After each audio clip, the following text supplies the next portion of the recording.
네, 도널드 트럼프 대통령의 불복으로 조 바이든 미국 대통령 당선인의 인수위는 사실상 자력으로 모든 것을 해결하고 있습니다. 네, 각국 정상에게 도착한 메시지가 전달이 되지 않고 있고 이 기본적인 정보 브리핑조차 못 받고 있어서 안보 공백을 우려하는 목소리도 나옵니다.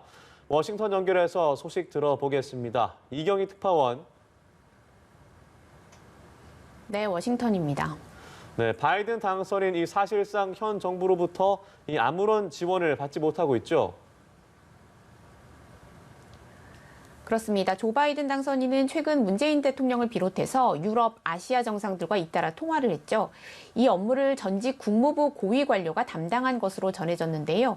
통상 국무부가 제공해온 통역사는 물론 통화 보안 서비스도 물론 받지 못했습니다. 또 CNN에 따르면 국무부는 바이든 당선인에게 온 외국 정상들의 메시지 수십 건을 전달하지 않고 있는데요. 바이든 당선인 측도 추후 소송 등을 우려해 국무부를 비롯한 현 행정부의 자원을 활용하지 않는 것을 더 선호하는 것으로 알려졌습니다. 바이든 당선인은 통상 당선인에게 제공되는 정보 브리핑도 받지 못하고 있는데요. 당선인이 알아야 할 적대국의 위협에 관한 정보는 물론 역점 해결 사항인 코로나19 대유행 사태와 백신 개발에 관한 기밀 정보의 접근도 사실상 어려운 상황입니다. 상황이 이렇다 보니까 공화당 내에서도 안보 태세에 구멍이 뚫리는 것을 막기 위해 행정부가 정보 브리핑을 해야 한다는 목소리가 나옵니다. 공화당 상원 2인자인 존 튠 원내총무는 바이든 당선인이 기밀 브리핑을 받아야 하는지에 대한 질문에 모든 긴급 사태에 대비하는 게 타당하다고 생각한다면서 국가 안보 관점, 연속성 차원에서 중요하다고 답했습니다. 앞서 공화당 조지 W 부시 대통령과 민주당 엘 고어 후보가 한 달여간의 법정 소송을 벌였던 지난 2000년 대선 당시에도 빌 클린턴 행정부 백악관에서는 한동안 부시 대통령 당선인에게 정보를 주지 않다가 고어 후보의 요구로 브리핑을 제공한 바 있습니다. 네, 한편 미국 전문가들 사이에서 북한이 몇 주 내에 도발에 나설 가능성이 있다는 전망과 함께 바이든 정부에서도 북한 문제가 최우선 외교 현안이 될 것이라는 전망이 나온다고요. 네, 미국의 전문가들은 북한이 조 바이든 미국 대통령 당선인의 주목을 끌기 위해 취임 전 군사 도발에 나설 가능성이 있다고 전망했습니다.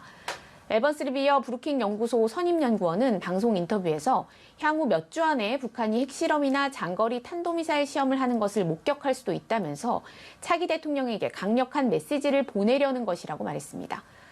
국무부 동아시아 태평양 수석 차관보를 지냈던 리비어 연구원은 바이든 당선인은 국내 문제를 포함한 다른 현안을 최우선 순위에 올려놓고 싶겠지만 북한은 미국이 자신을 주목하게 만들 방법을 갖고 있다며 이같이 말했습니다. 실제 북한은 버락 오바마 전 대통령과 도널드 트럼프 대통령 집권 초기에 모두 미사일을 발사한 적이 있습니다. 미 조지 워싱턴대 샤론 스콰소니 교수는 북한이 더 많은 미사일 시험으로 미국을 도발하지 않더라도 북한 문제가 바이든 당선인의 임기 시작부터 최우선 외교 정책 목표가 될 것이라고 전망했는데요.